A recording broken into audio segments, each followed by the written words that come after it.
With many of the engines going to and from the works for repairs, all of the other engines had to work even harder. Except for George, though, he remained on his flatbed in the yard. One morning, the Fat Controller arrived at the sheds. All of the engines were getting ready for the day's work.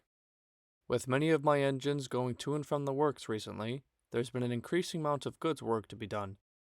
I'm sorry to say, but extra trucks will be added onto each of your trains. Even your express, Gordon. And with that, the Fat Controller left.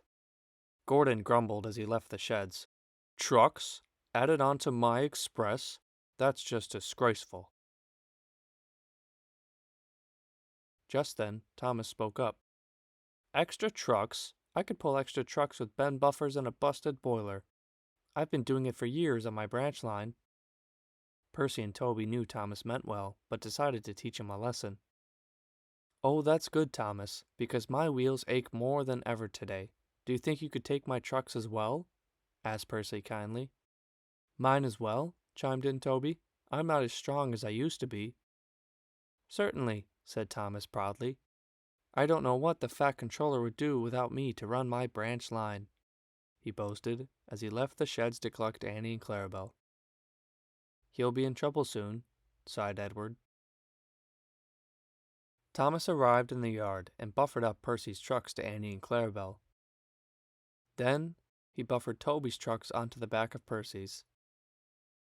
Soon Thomas had a long, heavy train in front of him. He was soon coupled up to Annie and Clarabelle. All right, Thomas, nice and easy now, said the driver. As each wheel slowly turned, Thomas made his way out of the yard.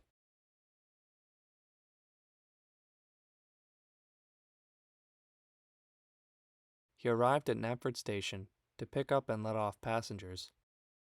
He was already out of breath. Gordon was there as well. Bouncing buffers, Thomas. Surely you can't pull Annie and Clarabelle and all those trucks. Thomas wanted to reply, but had no breath as he left the station.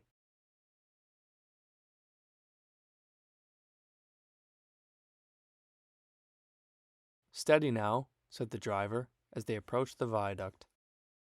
Try as he might, Thomas couldn't make it up the viaduct with the heavy train. Thomas was stuck. I'll go and phone for help, sighed the fireman. Toby and Percy were delighted at the news. Their plan had worked. They soon arrived at the viaduct to find Thomas out of breath and stuck at the bottom. They buffered up to the back of the train. What did you say earlier? Something about bend buffers and a busted boiler? Said Toby cheekily.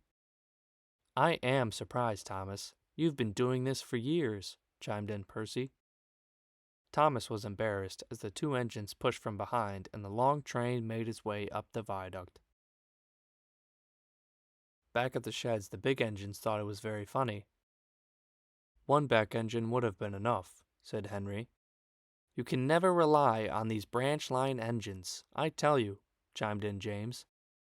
Disgraceful, finished Gordon. Thomas kept his mouth shut. He now knew it was unwise to boast in the first place. And even though Toby and Percy now felt sorry for Thomas, they still could only chuckle.